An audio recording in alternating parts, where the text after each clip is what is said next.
Bonsoir à tous, bonsoir Salaheddine. Bonsoir Amal.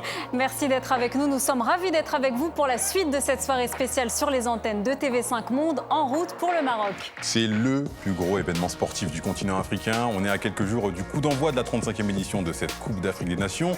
Et qui dit CAN dit fête du football, ambiance et émotion garantie. Merci Maroc!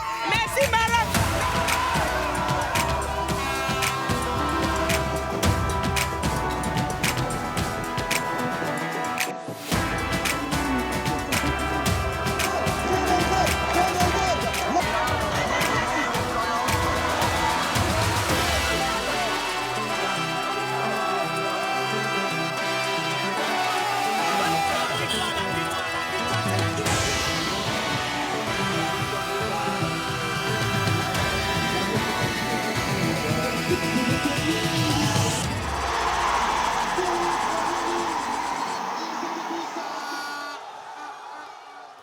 On vient de le voir, il y a toujours un énorme engouement autour de la CAN. Le Maroc va-t-il réussir son pari d'organiser la plus belle Coupe d'Afrique des Nations? La Côte d'Ivoire va-t-elle parvenir à conserver son titre? Qui sont les favoris? Y aura-t-il des surprises? Et on en parle avec nos invités, Mohamed Sissoko, dit Momo Sissoko, ancien international malien. Vous avez notamment porté les couleurs du Paris Saint-Germain, de Liverpool et de la Juventus de Turin. Un autre ancien international avec nous, Alain Traoré, burkinabé. Vous avez évolué notamment à Auxerre, à Monaco et à Lorient. Et vous avez été finaliste de la CAN, si je m'en souviens bien, c'était en 2013. Bienvenue. Et enfin, Alexandre Ruiz, journaliste spécialiste du football qu'on ne présente plus. Bonsoir, messieurs. Bonsoir. Merci d'avoir accepté l'invitation et bienvenue sur le plateau de TV5. On sera également en direct depuis le Maroc avec les acteurs de cette prochaine CAN. On parlera de l'organisation, mais aussi de la préparation. Momo, on a une Coupe d'Afrique des Nations, on vient de voir à travers ce documentaire qui connaît un énorme engouement, de plus en plus d'engouement pour cette CAN. Est-ce qu'on peut dire que la CAN, c'est la vitrine du continent? Ouais, c'est clairement la vitrine, c'est une fête. Dans un premier temps, c'est une fête. Après, c'est vrai qu'il y a beaucoup d'enjeux aussi. Mais il faut s'attendre à une très grande CAN parce que je pense que le Maroc a mis tous les moyens justement pour bien organiser les choses. Et je pense qu'il faut s'attendre à une grande fête du football africain. Alexandre Ruiz, elle vaut quoi la CAN aujourd'hui par rapport aux autres compétitions continentales? C'est mieux que l'Euro? C'est mieux que la Copa Libertadores? Ouais, c'est une bonne question parce qu'elle a pris beaucoup de relief maintenant, la Coupe d'Afrique des Nations. Dans cette première question, il y avait cette notion aussi de puissance par rapport aux instances du football mondial. Aujourd'hui, la CAF, qui gère tout ce football, a un poids considérable auprès de la FIFA, la plus haute instance. Il y a 54 fédérations en tout au sein de la CAF, ce qui représente quasiment un quart du pouvoir des voix prononcées lors de tous les grands congrès de la FIFA. Donc la CAF, l'Afrique, est un poumon essentiel du football mondial. Donc je crois que tous les grands présidents de la FIFA l'ont compris. Seb Blatter l'avait compris. Gianni Infantino a fait aujourd'hui de l'Afrique un territoire essentiel du développement du football mondial. Et je crois que la CAN en est bien plus qu'une vitrine aujourd'hui. L'Afrique pèse, mais pas assez pour que les joueurs soient libérés aux dates, on va dire, idéales pour préparer la CAN. Bien joué.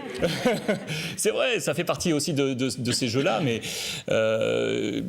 voilà, c'est des notions de poids et nos amis le savent parfaitement. Aujourd'hui, je crois qu'on est dans ce pouvoir crescendo. On n'y est pas encore. On n'y est pas encore, et pourtant ce sont des voix importantes, comme je le disais à l'instant, mais je crois que ça va le devenir. Je pense qu'in fine, l'Afrique aura non pas ce plein pouvoir, mais un pouvoir dominant. Alain, vous avez participé à 5 Coupes d'Afrique des Nations, vous avez été 2 fois finaliste. Qu'est-ce que ça représente en tant que joueur de représenter son pays en Coupe d'Afrique des Nations? C'est une fierté, c'est des moments qu'on ne peut pas décrire. C'est les drapeaux, c'est les pays qui est en toi. Donc du coup, le fait de représenter son pays et jouer une finale de Coupe d'Afrique, c'est énorme. C'est comme si un jeune Africain qui arrive en France, qui arrive à signer un contrat professionnel et puis il retourne chez lui, il va défendre ses couleurs. Je ne sais pas comment je vais décrire ça. C'est vraiment quelque chose pour nous. Une émotion très forte en tout cas. C'est très très important de représenter son pays. En tout cas, le pays hôte, lui, va tenter de faire aussi bien que la Côte d'Ivoire lors de la première édition. Et pour être à la hauteur, le Maroc s'est donné les moyens. Cette CAN, c'est 9 stades, 6 villes. Alors, on a révisé ensemble Agadir, Tanger, Fès, Casablanca Marrakech, et Rabat. Rabat. On est bon. On a nos civils, on va bien travailler. Il y a donc eu énormément d'investissements pour l'organisation de la compétition. On va prendre tout de suite la direction de Casablanca au Maroc pour rejoindre Nassim Elkerf, journaliste et consultant sport. Nassim, merci d'être avec nous. On est à quelques jours du coup d'envoi. Est-ce que la CAN, est-ce que le Maroc est prêt à accueillir cette CAN 2025 ? Bonjour déjà, bonsoir à tout le monde présent sur le plateau, des légendes du football, des légendes des médias aussi, que je salue. Bon, pour répondre directement à votre question, bah oui, le Maroc est prêt depuis un bout de temps déjà qu'on est prêt, qu'on attend cette CAN. Alexandre sur le plateau peut en témoigner, il est pas étranger au Maroc. Alain aussi, il n'est pas étranger au Maroc, il est passé par Berkane, il sait qu'on est prêt. Bah écoutez, tout le monde aujourd'hui attend impatiemment cette équipe nationale, le début de cette équipe nationale déjà particulièrement, et puis le début de cette grande fête du football africain que tout le monde attend avec impatience. Nassim Elkerf, tous ces investissements depuis un peu plus d'une dizaine d'années sur les infrastructures, les centres de formation, portent aujourd'hui leurs fruits. C'est quoi la suite pour le football marocain ? On va remporter la CAN. Déjà. Commencer par remporter la CAN, c'est très important pour nous. C'est aujourd'hui... comme je vous ai dit, les gens présents au plateau et les joueurs savent ce que ça représente pour un joueur de football de jouer cette compétition et de grandir au fil de la compétition et faire grandir le pays au fil de la compétition parce que la ferveur, elle va faire qu'augmenter. Plus les matchs avancent, plus la ferveur va augmenter, plus les gens vont débarquer. Aujourd'hui, le football marocain, il est sur sa lancée qu'on ne présente plus, qu'on ne va plus décrire. Tout le monde connaît l'histoire aujourd'hui du football marocain, les réussites précédentes, que ce soit au niveau des jeunes ou chez les grands. Maintenant, comme j'ai dit tout à l'heure en rigolant, il faut remporter cette CAN. On a beaucoup de traumas en tant que Marocains sportivement de cette compétition. Mais ce que je peux vous garantir, c'est que le Maroc va réussir la plus belle des CAN et va réussir l'organisation de la plus belle des CAN. Alexandre Ruz, vous étiez au Maroc il y a quelques jours, il y a énormément d'engouement autour du football. Est-ce qu'on peut dire que le Maroc est aujourd'hui la locomotive du football africain ? Un grand oui, avec un O majuscule. J'ai eu la chance d'être à Rabat pour le match entre le Maroc et le Niger, sur l'inauguration de ce stade au mois de septembre. Ce qui est sûr, c'est que le président Legja de la FRMF a tout fait pour accompagner la volonté du palais et de Sa Majesté pour faire effectivement que le Maroc soit un hub à tous les niveaux. Et un hub à niveau sportif. Il faut savoir qu'aujourd'hui, quand des pays africains n'ont pas encore reçu les homologations auprès de la FIFA ou de la CAF d'homologuer des terrains pour recevoir des matchs de grande compétition internationale, le pays vers lequel on se tourne, c'est le Maroc. C'est au Maroc que ça se passe. Et je crois qu'effectivement, comme on disait sur place, il n'y a pas à date une compétition qui aura été mieux organisée, je le crois. C'est non faire offense aux Ivoiriens qui ont organisé une belle compétition, mais là, d'après moi, pour ce que j'ai vu sur place de l'organisation marocaine, je crois que le président Legja a vraiment fait du très bon boulot. On va assister à la plus belle CAN de l'histoire, c'est ce que vous dites. Je crois. On le disait, le Maroc a beaucoup misé sur les infrastructures ces dernières années. Comment le secteur de l'hôtellerie se prépare ? On voit ça à Tanger dans ce sujet de Maud Ninov. C'est l'événement que tous les Marocains attendent. La ferveur dans les stades et l'ouverture de la CAN 2025. 800 000 visiteurs sont attendus au Maroc durant la Coupe d'Afrique des Nations. Bienvenue à l'hôtel Chella. Ce propriétaire d'un hôtel mythique tangérois attend un véritable retour en grâce de la ville. Ça va être le lancement d'une nouvelle étape pour le tourisme à Tanger. On est en train de refaire le balcon. Une 60aine de chambres a été refaite à neuf et Yacine a prévu des aménagements spécial CAN. Des écrans comme ça, on en aura plein, une vingtaine dans tout l'hôtel. Avec des soirées d'après-match qui devraient remplir le bar-restaurant et permettre à Yacine d'afficher complet. 20 milliards de dirhams, plus d'1,8 milliard d'euros ont été investis dans le pays pour moderniser et construire des infrastructures sportives, incluant 9 stades, dont la réhabilitation du stade de Tanger. Mais aussi d'autres investissements dans les transports, l'hôtellerie et les télécommunications, comme la 5G. La CAN est un événement qui va profiter à une large partie de la population à travers le commerce, à travers le tourisme, à travers des secteurs aussi de transport, mobilité, etc. etc. Donc l'impact est important et à travers cela aussi les entreprises. La précédente Coupe d'Afrique des Nations en Côte d'Ivoire a été suivie par près de 2 milliards de personnes selon la Confédération africaine de football. La CAN offre une visibilité sans précédent aux villes d'accueil. À Tanger, le prix de l'immobilier bat déjà des records. Asma Larbi est agente immobilière. Elle a vendu cet appartement de 92 mètres carrés. Avec cette magnifique vue mer. Son prix a triplé en 5 ans. On est arrivé au prix mètre carré de 30 à 35 000 dirhams, ce qui fait 3 500 €. Et je pense qu'ils vont en monter. Jusqu'à 7 000 € le mètre carré, annoncé dans un immeuble de la Corniche. Trop cher, trop vite. Une telle inflation est inquiétante pour une frange de la population marocaine. En octobre, un mouvement social porté par la jeunesse réclamait plus d'égalité sociale au Maroc. Myriam habite à 15 km de Tanger. La fibre arrive dans le quartier, mais pour son petit budget, ses priorités restent l'école et la santé. C'est important, c'est vrai. Il y a de nouvelles routes au Maroc, c'est bien fait. On a un nouveau stade qui est bien construit. Mais l'important pour moi, c'est la santé et l'hôpital public. Il faut un meilleur matériel, qu'il soit équipé correctement, que les plus pauvres n'aient pas à payer le médecin. Pour répondre à la contestation sociale à l'approche de la Coupe d'Afrique des Nations, l'État marocain a débloqué une enveloppe exceptionnelle de 13 milliards d'euros en faveur de l'éducation et de la santé. L'après-CAN, c'est aussi potentiellement plus d'investisseurs économiques, plus d'emplois et un test grandeur nature pour la co-organisation de la Coupe du Monde 2030 qui pourrait rapporter au Maroc jusqu'à 9 milliards d'euros. Nassim, je reviens vers vous. Les supporters marocains attendent beaucoup de cette compétition. Est-ce que ça risque pas de mettre un peu la pression sur les épaules des Lions de l'Atlas ? Écoutez, je vous dirais que les joueurs de football ont la chance de faire le plus beau métier du monde, mais voilà, il y a la pression qui va avec. À côté, ils sont obligés, ils vivent avec, ils jouent tous dans des grands clubs, ils sont habitués, mais bon, la pression populaire d'une Coupe d'Afrique comme ça, où il y aura beaucoup de supporters, je pense que niveau supporters, on va afficher des chiffres records parce qu'il faut rappeler qu'au Maroc, il y a beaucoup de diaspora, que ce soit du Mali, du Sénégal et d'autres pays participants à cette Coupe d'Afrique qui vivent déjà là. Et puis, on est à 2 heures de Paris. Donc les vols vont fuser et puis les gens ils vont arriver pour suivre des matchs de leur équipe nationale. Déjà, donc la pression, elle sera là pour tout le monde. Vous imaginez un match du Sénégal à Tanger avec la forte communauté, les gens ils vont faire le voyage. Et le stade, il sera complet. Donc, la pression, elle sera là pour tout le monde, un peu plus pour nous, parce que ça fait quand même un bout de temps qu'on n'a pas remporté cette CAN. Mais là, je pense que tous les éléments sont réunis. Il y a la continuité, il y a l'audace aussi, il y a le vécu, parce qu'on reste sur pas mal de titres. On est quand même champion du monde U20, c'est pas rien. Il y a le moral, et puis je pense que l'appétit viendra en mangeant petit à petit et en grandissant au fil de cette compétition. Moi, c'est le sportif maintenant qui m'importe, parce que, comme je vous ai dit, je ne m'inquiète pas une seconde pour la qualité de l'organisation. Et puis, c'est un test pour ce qui vient et qui sera encore plus grand, qui sera la Coupe du Monde. La meilleure façon de se tester, de se jauger, c'est accueillir tout ce beau monde, accueillir notre continent qu'on aime tant. Tout à l'heure, vous avez posé la question, Alexandre, par rapport à la situation où on peut poser la Coupe de la CAN par rapport aux autres.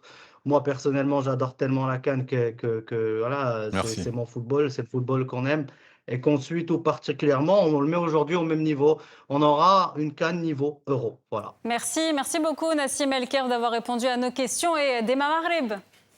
Ah, j'attendais quand même.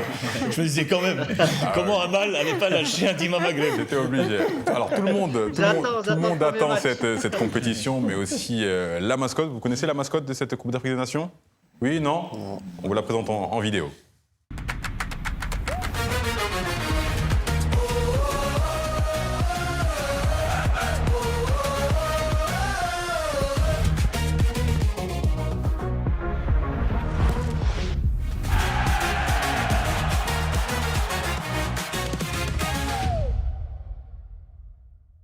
Il s'appelle Assad, il est tout beau, tout mignon, c'est un lion comme vous venez de le voir et il va nous accompagner ces prochaines semaines. Amal, Assad, ça veut dire quoi ? Je sais pas, j'hésite. Je pense que vous avez un anti-sèche pas loin. Lyon peut-être. Il y a plus compliqué, effectivement. Bravo. On parle de l'engouement, de l'ambiance. Les Lions de l'Atlas sont ultra favoris. Alain Traoré, est-ce qu'avoir ce statut quand on est hôte, c'est un avantage ou est-ce que ça peut se transformer en piège ? Ça peut vite se transformer en piège parce que il faudra bien commencer la compétition. Dès le premier match, il faudra montrer que le Maroc est là, que le Maroc est en confiance, c'est-à-dire marquer des buts, faire du beau spectacle parce qu'en connaissant bien les Marocains, ils aiment le beau jeu. Donc, il ne suffit pas de gagner seulement pour eux. Il faut gagner avec la manière. Et là, il y a le fait qu'ils ont terminé parmi les 4 premiers de la Coupe du Monde. Ça augmente encore la pression. Tout le monde les attend. On a vu en Côte d'Ivoire juste après la Coupe du Monde, ils sont venus en Coupe d'Afrique en Côte d'Ivoire. Ça ne s'est pas très bien passé. Et là, ils sont chez eux. Ils ont mis la barre tellement très haute que tout le monde les attend, tout le monde les voit beaux. Donc maintenant, il faut assumer. Momo, vous êtes d'accord avec Alain, le Maroc a un statut à assumer? Ouais, ils ont un statut à assumer. Au dernier mondial, ils ont répondu présent. Ils ont montré, ils ont bien mis la barre haute en représentant bien l'Afrique. Maintenant, voilà, la pression, elle est sur leurs épaules. Ils savent de quoi ils parlent. Ils ont conscience. Je pense qu'ils ont conscience. L'entraîneur en a conscience aussi. Je pense que si, voilà, là, ils vont récupérer Hakimi, un joueur vraiment important pour leur dispositif. Donc maintenant, voilà, c'est les favoris. Tout le monde les attend. Il faut assumer maintenant. Maintenant, il faut assumer de ce qui va se passer. Et je pense que le Maroc est un des favoris pour pouvoir remporter cette Coupe d'Afrique. Momo, le Mali est dans le groupe du Maroc. Est-ce que cette équipe malienne elle a les armes pour bousculer le pays hôte dès la phase de groupe? Oui, je pense qu'on a les armes. On a les armes, on a l'expérience, on a la jeunesse, on a des joueurs qui ont joué 5 à 6 CAN. Je pense que le Mali aura son mot à dire. Personne ne les voit, c'est bien pour nous. Outsider, c'est ça? On est outsider, on est là, on regarde. En tout cas, l'entraîneur a de l'ambition. Il a dit qu'on devait aller jusqu'en demi-finale. Ouais, bah après, à chacun, on dit toujours la même chose. Mais moi, je pense que, voilà, au vu de tout ce qui s'est passé et au vu aussi de la situation qu'il y a au Mali, on aura à cœur justement de représenter le Mali et de faire de grandes choses pour pouvoir donner un petit peu de baume au cœur aux gens au Mali. Alors, face aux Marocains, il y a d'autres favoris, à commencer par le tenant du titre, la Côte d'Ivoire. On voit ça dans ce sujet de Simon Rodier. Des éléphants tranquilles, la mine réjouie, le sourire aux lèvres autour d'un café. Cette image résume bien la sérénité de la sélection ivoirienne. Des favoris de la Coupe d'Afrique, à coup sûr, ce sont les tenants du trophée. Et la confiance qu'ils ont gagnée chez eux, il y a 2 ans, peut encore les porter très loin. Depuis la CAN qu'on a remportée, parce qu'on était passé de presque l'élimination à la victoire finale, donc ça nous a donné vraiment beaucoup de confiance. On a pris en mentalité, on est devenu beaucoup plus fort mentalement. Ça veut dire qu'on est capable de gagner un match même si on est mené. Et on est capable de revenir au score aussi même en fin de match. Donc on ne tombe pas dans la facilité, on essaie de respecter chaque adversaire. Mais attention, cette compétition se joue au Maroc, chez Walid Regragui, le coach, qui a emmené ses Lions en demi-finale de Coupe du Monde. Devant son public, comment les adversaires peuvent-ils battre les Marocains? Derrière ces 2 équipes, tous les yeux sont tournés, comme toujours, vers Mohamed Salah, l'Égyptien. Même les supporters adverses sont bouche bée devant le talent de l'attaquant et de son équipe égyptienne toujours dangereuse. Le Sénégal, d'Idrissa Gana Gueye et du nouveau sélectionneur Pape Thiaw sera scruté comme l'Algérie. Chez son voisin marocain, ce ne sera pas simple, mais comme d'habitude, Riyad Mahrez mènera ses troupes. Et si une surprise survient, d'où viendrait-elle? Eh bien peut-être de léopards tapis dans l'ombre. La RD Congo surfe sur ses succès en barrage de Coupe du Monde contre le Cameroun et le Nigeria.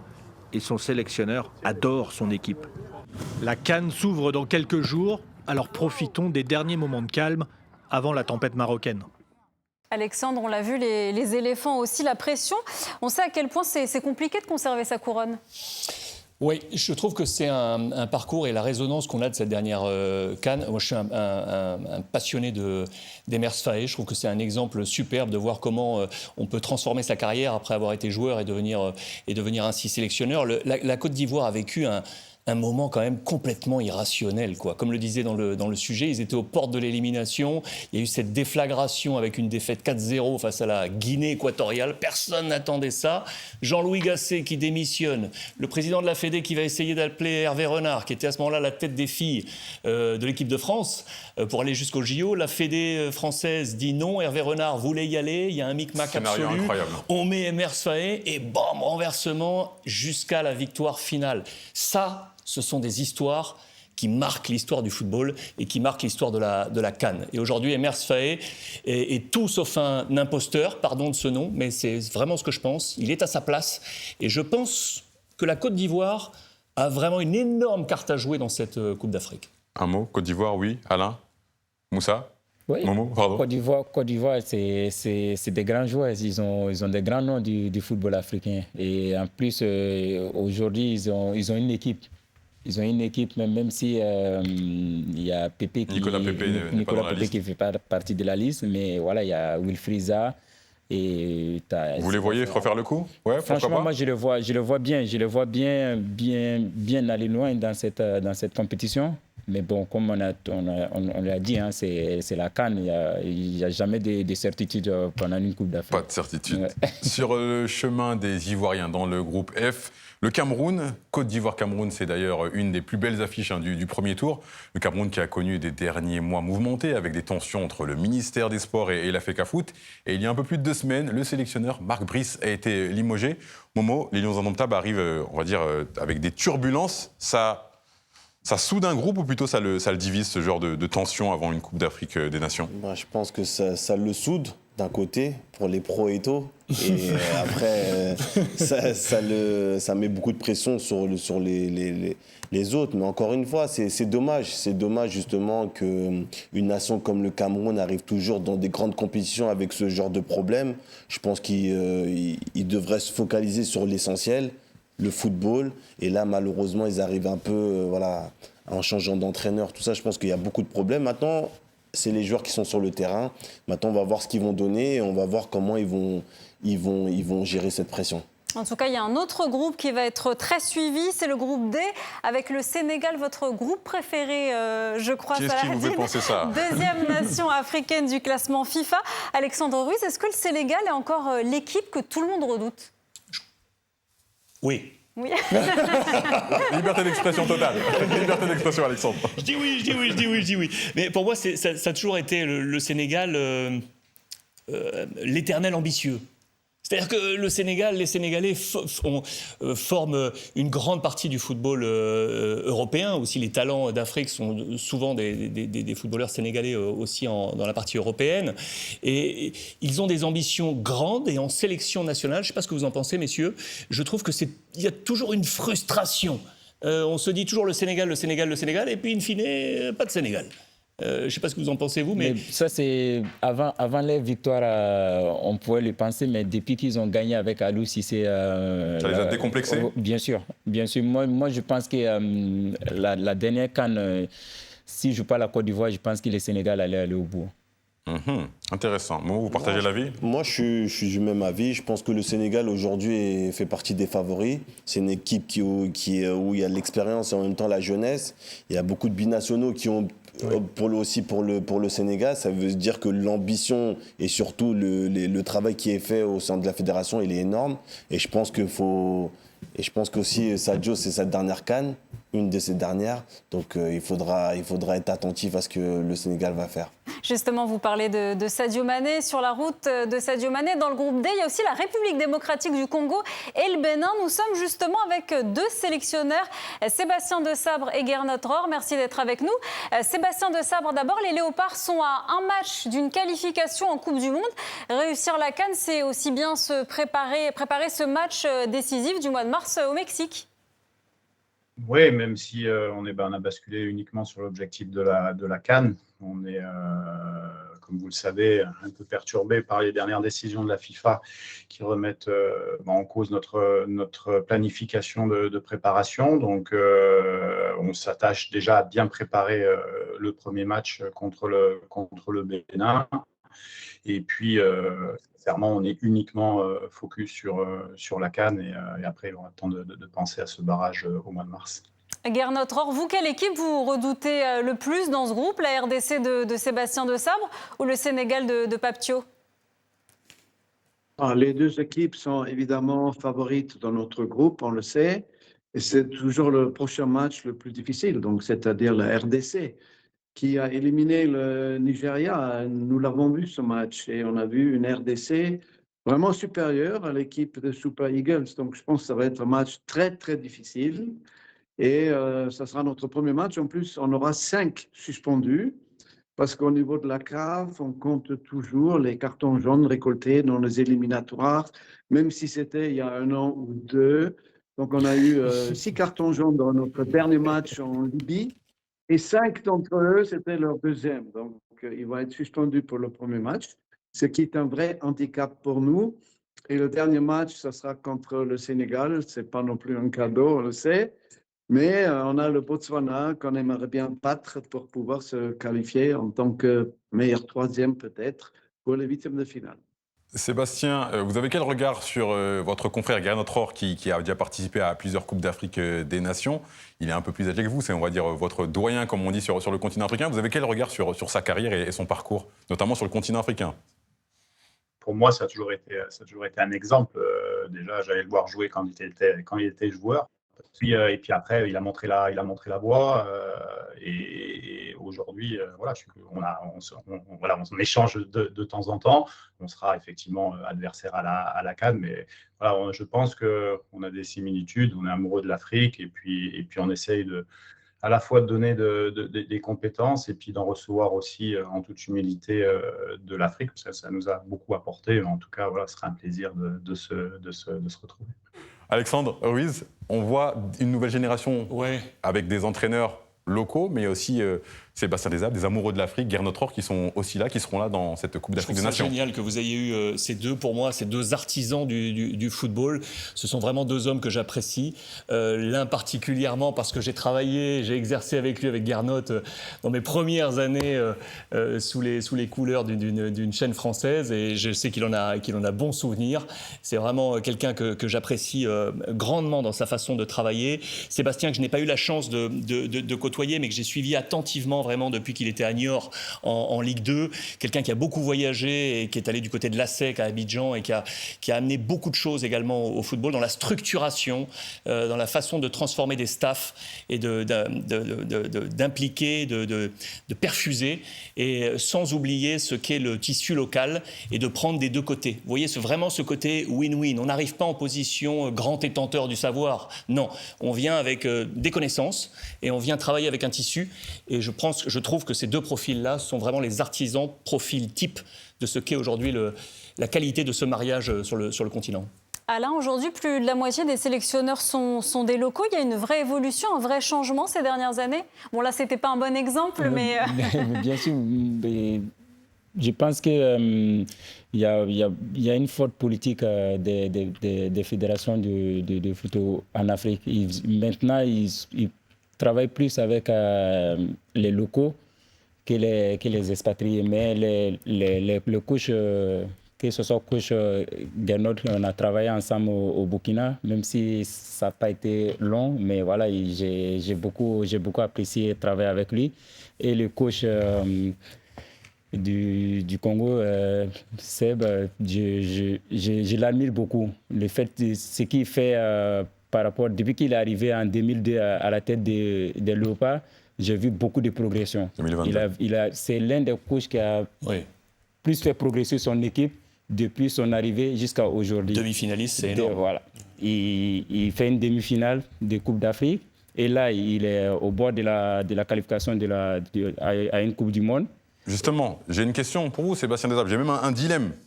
Gagner la CAN avec la RDC ou se qualifier en Coupe du Monde avec la République démocratique du Congo? Il n'y a pas de joker possible. Non, on peut pas.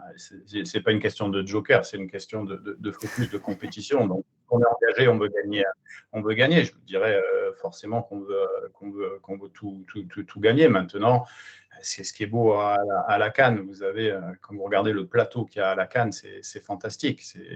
Moi, ça fait 15 ans que j'habite plus que mes joueurs en Afrique, et je vois l'évolution de ce football africain, et moi je suis content quand je vois des stades en Côte d'Ivoire, quand je vois des stades au Bénin, même ce qu'ils font, quand je vois le Maroc. Je sais que dans les années à venir, de toute manière, tout le monde va progresser, et c'est vrai que ça soit des entraîneurs locaux ou les échanges qu'on peut avoir, moi je vois cette progression. Il y a certains pays qui se développent un peu plus que d'autres, c'est vrai, mais bon, la terre du football, voilà. Elle est africaine, et elle va faire que évoluer, et nous on est content d'amener notre petite part de contribution à tout ça. Gernot, une dernière question. Vous êtes sur le continent africain depuis un moment. Comment vous voyez l'évolution du football africain? Comment vous situez le football africain aujourd'hui par rapport au football sud-américain ou encore au football asiatique? le football africain a beaucoup progressé. Et on voit le nombre de joueurs qui sont dans les grands clubs. Vous voyez le nombre de joueurs africains qui évoluent dans le club de Champions League, par exemple. Moi, je n'en ai pas avec le Bénin, malheureusement. J'espère que j'en aurai bientôt parce qu'on a beaucoup de jeunes dans notre équipe. Mais le football africain progresse. Le Maroc l'a prouvé à la dernière Coupe du Monde. On voit toutes ces stars-là qu'on a dans les grands clubs. Donc, je pense qu'on est sur la bonne voie en Afrique. Il y a des structures qui s'améliorent. Il y a beaucoup d'efforts qui sont faits pour permettre au football africain, aux équipes nationales, mais aussi au niveau de la formation des jeunes, dans les académies, beaucoup d'efforts pour améliorer la qualité du football africain. Gernot Rohr, est-ce que vous avez un favori pour cette CAN, à part votre équipe? Oui, mais nous sommes humbles. On sait que voilà, on est le petit poussé, mais on a quand même. C'est une compétition imprévisible, hein, on sait que tout est possible. On a fait un match amical au mois de juin contre le Maroc à Fès, devant 40 000 personnes déchaînées. Ça ne va pas être simple de battre le Maroc ici, dans son pays. Mais je pense aussi que le Sénégal a son mot à dire et la RDC aussi. Elle m'a vraiment beaucoup plu dans son match contre le Nigeria récemment. Et je lui souhaite bonne chance pour la Coupe du Monde. Je suis persuadé qu'ils vont se qualifier. Et mon ami Sébastien va mener cette équipe très loin en Amérique. J'en suis persuadé. Et j'espère qu'on ne sera pas ridicule contre eux dans le premier match. Alain a une question, je crois, pour Gernot. C'est pas une question, c'est juste pour dire que le coach Sébastien il va encore rester longtemps en Afrique parce qu'il a prolongé de 5 ans là. Ah, ok. Avec ça, on espère que la RDC sera le 10e pays qualifié pour la prochaine Coupe du Monde. Sébastien Dessab, vous aussi, en un mot, le grand favori de cette Coupe d'Afrique des Nations, selon vous? Forcément, tout le monde attend le Maroc parce que c'est à domicile, ça fait longtemps qu'ils n'ont pas gagné. Après, on a joué, nous, dernièrement, le Sénégal qui est dans notre groupe, qui est aussi un des favoris. Mais il y en a, sincèrement, aujourd'hui, celui qui dit qui va gagner la CAN, ce serait difficile. Je pense que le Maroc aura beaucoup de pression, malgré tout, sur eux. C'est une belle équipe qui travaille vraiment bien, ils sont plaisants à voir jouer. Après, les matchs en Afrique, ils sont extrêmement difficiles et on l'a vu dans les phases de qualification de Coupe du Monde, c'est difficile pour tout le monde. Et donc, il ne faut pas… sincèrement, je ne sais pas. Et il y a des outsiders, comme on a vu à la dernière CAN, qui peuvent faire aussi des apparitions. Donc, voilà. En tout cas, ça va être un beau plateau dans des beaux stades avec de la qualité. Ça sera encore une bonne image pour le football africain. Merci Sébastien Dessab et merci à Gernot Rohr. Bonne chance pour la suite de la compétition. Mokako Soit. Vous me regardez comme ça veut dire bonne chance en lingala. J'ai révisé. J'avais oublié que vous étiez polyglotte. Exactement. En tout cas, la diaspora aussi a son mot à dire. Juste avant le coup d'envoi de cette 35e édition de la CAN, Maëlys Boucher est allée dans les rues de Paris à votre rencontre avec une question qui est votre favori. Je suis fier des Sénégalais. La CAN, ça va commencer bientôt. C'est nous, on va prendre la CAN. On va partir la fêter au Sénégal. On a Sadio Mané, on a Koulibaly, on a Iliman Ndiaye, on a tout. J'espère que mon pays, le Congo Kinshasa, va gagner. Oui, on va prier pour eux, pour qu'ils aillent jusqu'au bout. Et après, bon, c'est l'Afrique de toute façon, peu importe le pays qui gagne, on va supporter, oui. Je crois que c'est le Maroc. Ils vont jouer la finale contre la RDC. Je crois que la RDC, parce que ces derniers temps, ils ont le vent en poupe. La RDC, ils sont très forts. Ouais. Nous, on va continuer de sauver le feu. Maroc, ils sont complets, ils sont préparés. Hakimi va bien jouer.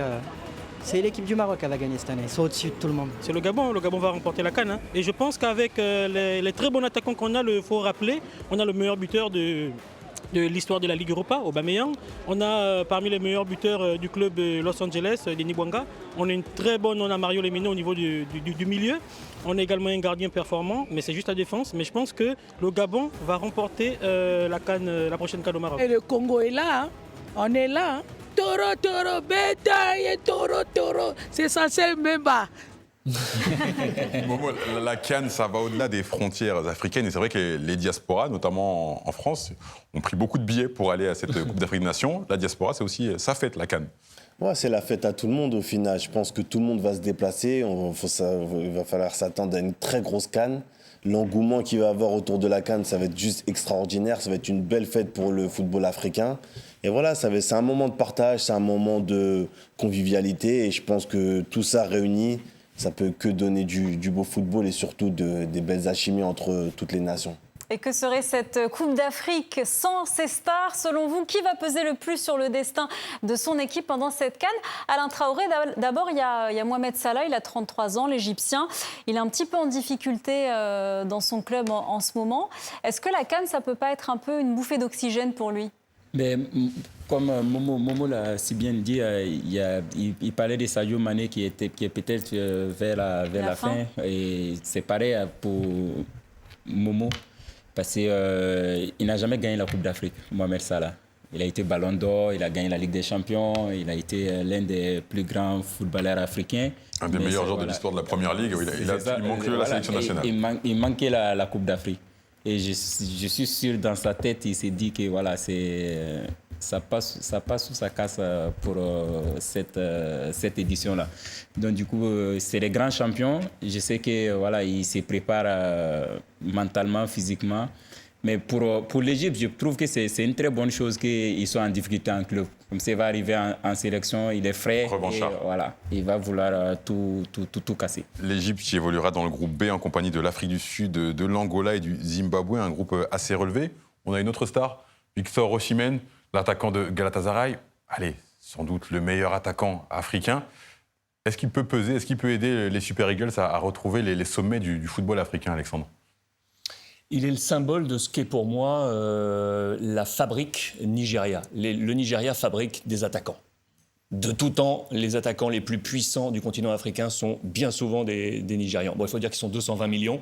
C'est le pays le plus solide du continent, donc il y a de quoi aller trouver. Mais Gernot, qui a travaillé notamment aussi sur ce terrain de jeu, c'est particulièrement que les académies privées au Nigeria travaillent beaucoup sur ces profils-là, parce que ce sont des profils bankable ensuite sur le marché des transferts, et notamment sur le continent européen. Il en est un exemple criant aujourd'hui, Victor Osimhen. C'est un attaquant pour moi qui a tout. C'est un profil complet, c'est un profil qui aurait pu être vraiment un profil ballon d'or. Je dis qui aurait pu être parce que je pense qu'il y a quelque chose qui s'est délité. Il a 26 ans, c'est peut-être pas fini. Peut-être, et qui lui manque. Mais aujourd'hui, je pense que pour cette compétition, il est le fer de lance, à n'en pas douter, oui, du Nigeria. Et par rapport aux deux autres exposés, je le mets numéro 1. Il y a aussi Momo Riyad Mahrez, l'Algérien. 34 ans, on sait qu'il ne fait pas l'unanimité, il n'est pas très en forme en ce moment, mais dans son pays, ça reste une énorme star. Ouais, ça reste une icône, ça reste un joueur important de la sélection. Donc il va avoir l'ambition justement de bien porter sa nation et surtout son équipe. Donc moi je ne me fais pas de soucis sur Riyad, hein. Je pense qu'il est en train de se préparer au mieux justement pour pouvoir justement faire une très grosse Coupe d'Afrique. Maintenant, c'est une de ses dernières Coupes d'Afrique, donc il va être revanchard et il va vouloir justement montrer tous l'étendue de son talent. On parlait du groupe C avec Victor Osimhen, Nigeria, Tunisie, Ouganda, Tanzanie. On parlait de Riyad Mahrez, l'Algérie qui serait dans le groupe du Burkina Faso. Mon cher Alain, avec la Guinée équatoriale et le Soudan. Le Burkina Faso qui a embêté ces dernières années l'Algérie. Bien sûr. C'est quoi l'objectif pour les Étalons? L'objectif, c'est d'aller au bout. Comme tout. Quand tu commences une compétition, c'est de la gagner. Mais maintenant, voilà, on est bien conscient qu'il y a des équipes qui sont un peu plus supérieures sur le papier. Supérieures sur le papier, mais on a souvent bien figuré en Coupe d'Afrique. Je trouve que le Burkina Faso, en regardant ce groupe, je pense que ça peut être l'une des équipes surprises de cette CAN. Vous êtes dans le groupe où la Guinée équatoriale a été l'une des surprises de la dernière compétition, c'est clair. Pour moi, l'Algérie, ne m'en veuillez pas, compatriotes algériens, mais je trouve que l'Algérie est toujours dans l'échec. J'ai peur qu'on ait du mal à tourner vraiment cette page Djamel Belmadi. Il reste sur 3 échecs assez lourds, 2 à la CAN, la non-participation à la Coupe du Monde. Il y a effectivement des stars qui sont contestées, comme Mahrez. Est-ce qu'ils ont ce mindset pour passer cette pression-là? Je pense que ça peut faire le jeu. Pour moi, du Burkina Faso. On n'a pas parlé des Tunisiens de Trabelsi. Il n'y a pas de stars dans l'effectif, mais est-ce qu'on les attend aussi? Ben, ils vont être là. C'est une grosse nation. Je pense que c'est une équipe qu'on n'attend pas spécialement, mais qui défensivement est très costaud et qui sont là justement à chaque match, à chaque compétition, qui se qualifient facilement en Coupe du Monde. Donc ils sont là, ils vont avoir leur mot à dire. Oui, ça a toujours été hormis la dernière, ils ont une idée de revanche. C'est vrai parce que, hormis la dernière édition, ils ont toujours été dans les quarts de finale. Hein, ils ont toujours été dans les quarts de finale. Donc ça a toujours été une présence intéressante. Ils ont manqué la dernière, donc il y a un esprit revanchard. Dans cette revanche, je pense qu'ils sont un chouïa plus armés, pour moi, que les Algériens. Des fois, éliminés par le Burkina en quart de finale. Ah. Rendez-vous. Merci beaucoup. Merci à vous, messieurs. Merci Momo Sissoko. Merci Alain Traoré. Merci Alexandre Ruiz. Merci beaucoup Amal. Et merci à vous, chers téléspectateurs, d'avoir suivi cette émission. Et pour finir, nous ne pouvions pas évoquer la CAN, l'Afrique et le foot sans une pensée et un soutien à Christophe Glaise, journaliste emprisonné en Algérie et condamné pour apologie du terrorisme alors qu'il exerçait son métier de reporter et de journaliste sportif. Nous avons tous hâte de le retrouver là où il doit être, sur le terrain de l'info. Prenez soin de vous et à très bientôt sur TV5 Monde.